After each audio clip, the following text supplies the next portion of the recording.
Namaskar. Welcome to this Discourse number 17.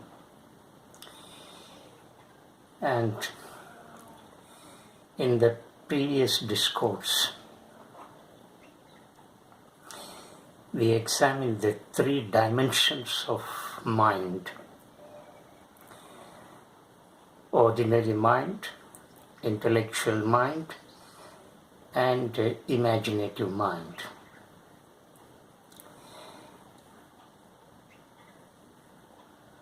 Yoga suits the third level of mind,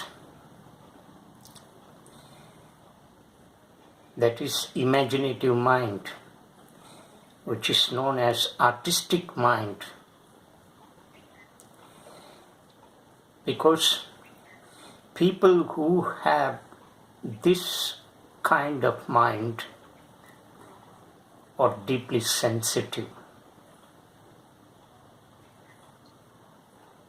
They have more feelings, profound feelings. They respond to a situation and not react. This artistic mind is poetic mind.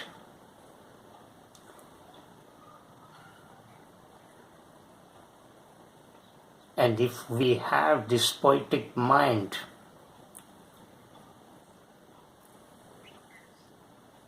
we can easily proceed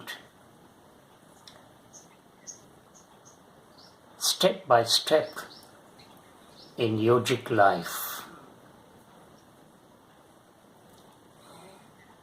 And we can easily plunge into that state of consciousness. But if we are given more of the intellectual kind of mind, we may reach the doorsteps of this state of consciousness, but we may not enter into it because we become more skeptical, more doubtful. And if you're skeptical, you cannot move further. Doubt is a great hindrance in the progress of yoga.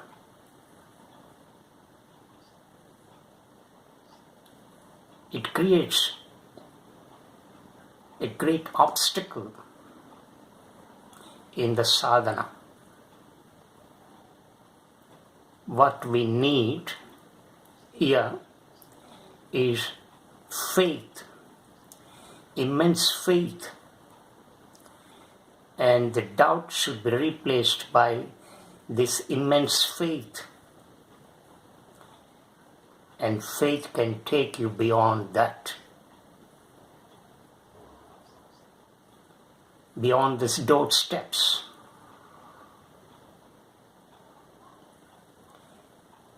We can proceed with the doubt. We can proceed with the questioning attitude only to a certain extent. Thereafter, we need immense faith to plunge into that state of consciousness. Hence, the speaker has suggested what is required at that point is the poetic mind, artistic mind, that can take you quickly, easily to that higher state of consciousness, which is the substratum of the entire creation, that is life.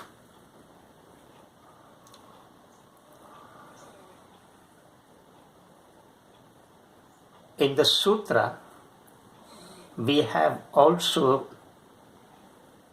come across another key word, that is Vrittis. The translation of this Sanskrit word Vrittis is modifications.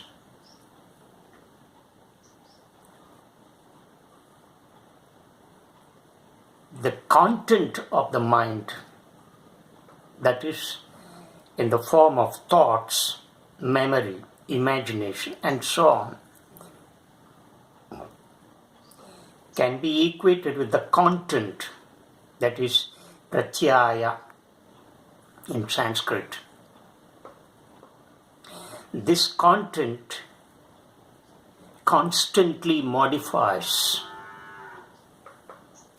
This content creates more agitations, disturbances.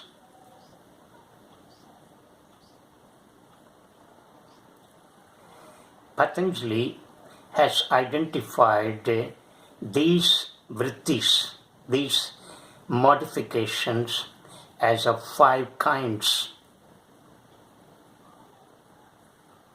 They are Pramana, Viparyaya, Vikalpa, Nidra, and Smritaya. In the Sutra number 6 of the section 1 of the Yoga Sutras, known as Samadhipada. Look at this 5-fold classification of vrittis, modifications. The first one is Pramana, means right knowledge, not merely knowledge, but right knowledge. Viparyaya, that is wrong knowledge. And the third one is Vikalpa. It stands for fancy or imagination. Nidra is equated to sleep, but not sleep in its literal sense to be taken here. What happens during sleep? We dream. So we can say Nidra as a dream state, dreaming. Smritaya, that is memory. So vrittis are of these 5 kinds, according to Patanjali.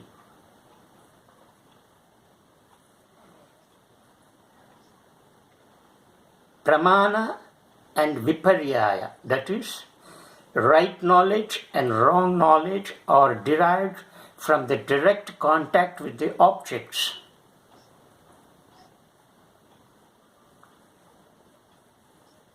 Whereas Vikalpa and Nidra, that is dream, are derived from the indirect contact with the objects.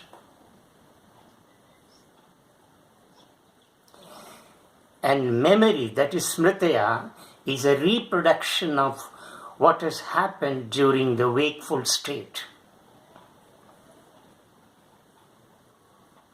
How it is all stored in the subconscious state of our mind. And that is memory. So it is a reproduction. Memory reproduces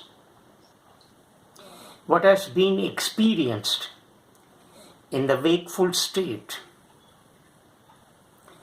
When such experiences in the wakeful state are recognized, they get recorded. And such recorded experiences are known as memory. It's a kind of storehouse. And of course, from this memory, we derive information in our argument, in our debate, in our discussions. So memory has that vital function.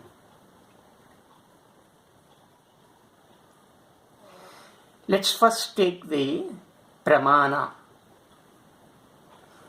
Pramana here stands for knowledge, but right knowledge, because Patanjali identifies right knowledge with Pramana and wrong knowledge with Viparyaya.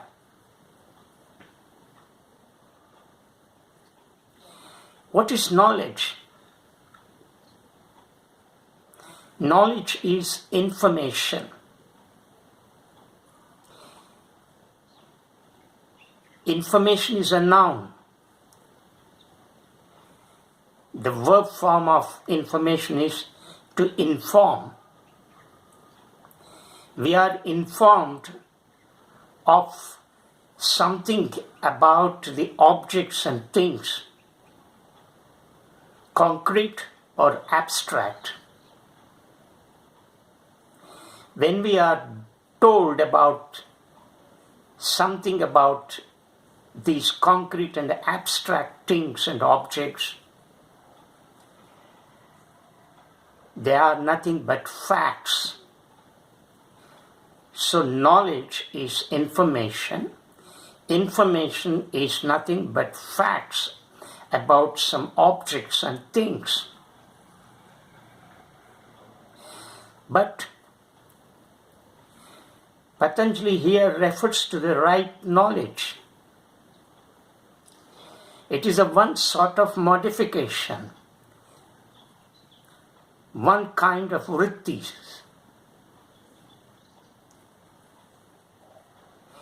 And this knowledge, this right knowledge,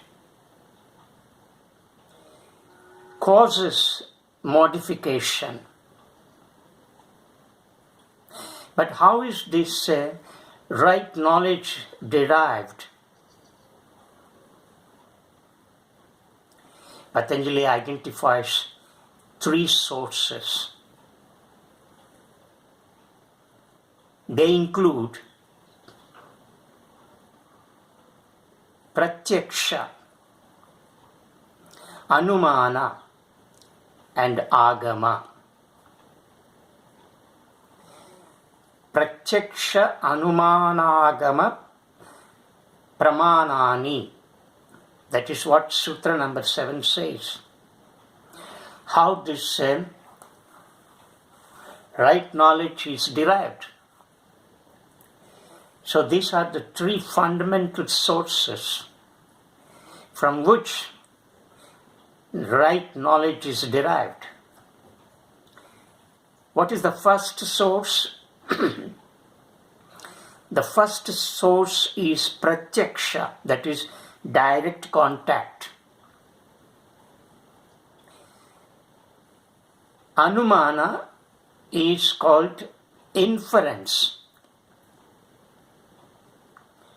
Inference drawn from a logical statement. Agama is a testimony. So, knowledge is derived from direct perception, inference, and testimony. Let's take this example. You see a car because it is purchased by you and it is yours, and you recognize this car as it is yours, and therefore this is a direct contact with the object. And this knowledge derived from the direct contact is called Pratyaksha. Now, You are familiar with the sound of that car. Of course, all automobiles produce the same sound. But this car purchased by you gives a typical sound and you are familiar with it. Let's imagine that you are in a house and you hear this peculiar sound and you recognize this sound and you say that this sound is produced by your car and therefore this is your car. And this is called inference. Let's take another example. You are in the house and your servant comes and tells you that your car has reached the portico and is ready for you. And based on the information given by your servant, you go out and see your car is there in the portico. And this is called testimony. And of course, there is a school in Indian philosophy called Nyaya school.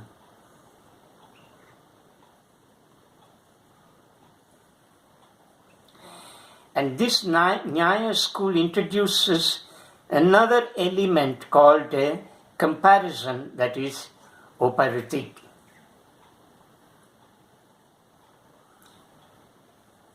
And this knowledge derived by comparison is also recognized. And the one that is used in the comparison is Pramana, that is equivalent to analogy.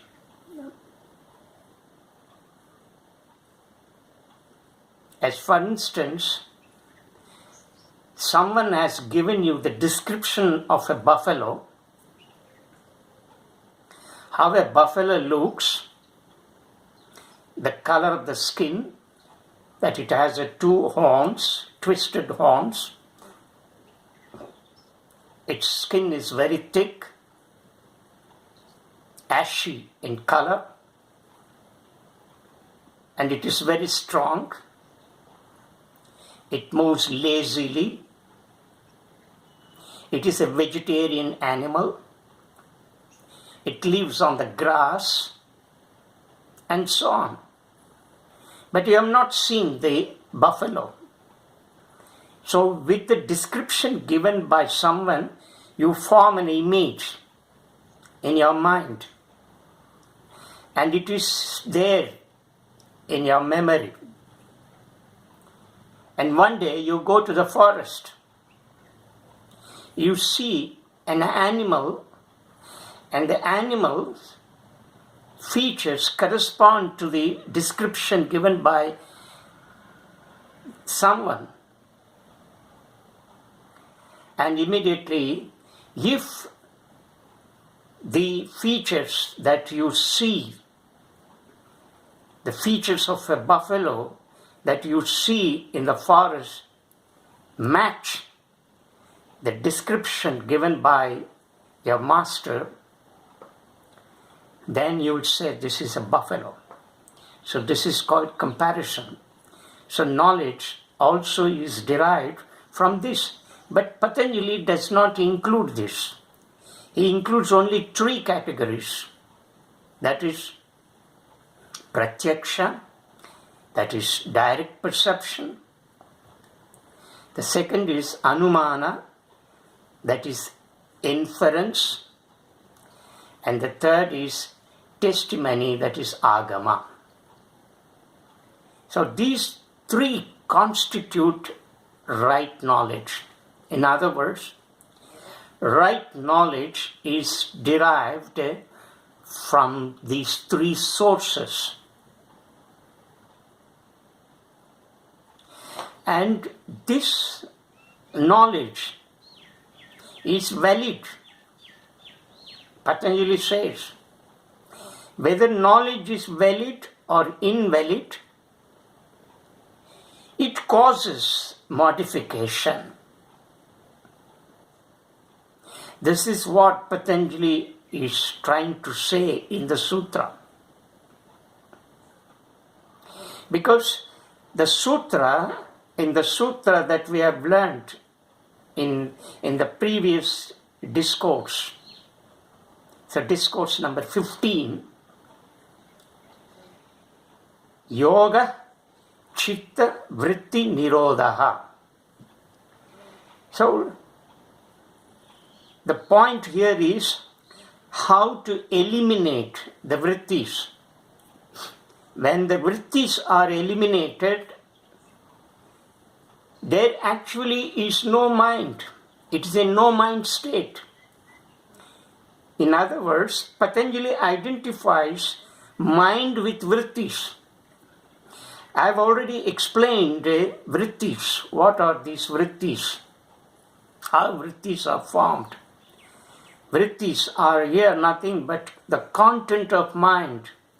That mind is understood in relation to thought, thinking, imagination, and memory. Therefore,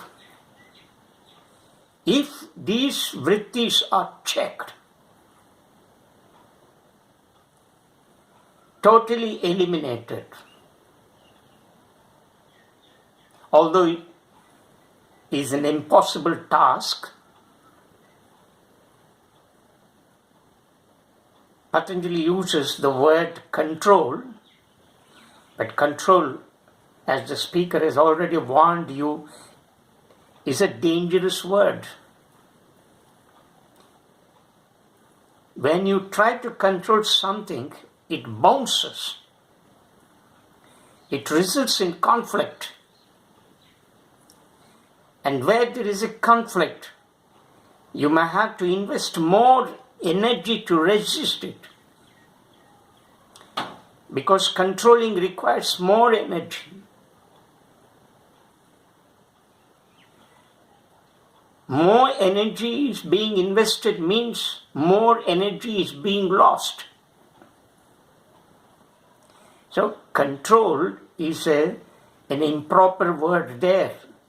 The speaker would like to use the word understanding. If you could understand the nature, the complexity of your mind, of this mind, how this mind comes into being, and how it operates, and how it becomes the potential cause for all that you undergo, the pain, the suffering, anxiety, fear, and so on. So one of the vrittis is called Pramana. In this discourse, we have examined what is Pramana, that is right knowledge, and how right knowledge is derived, and how it causes modification.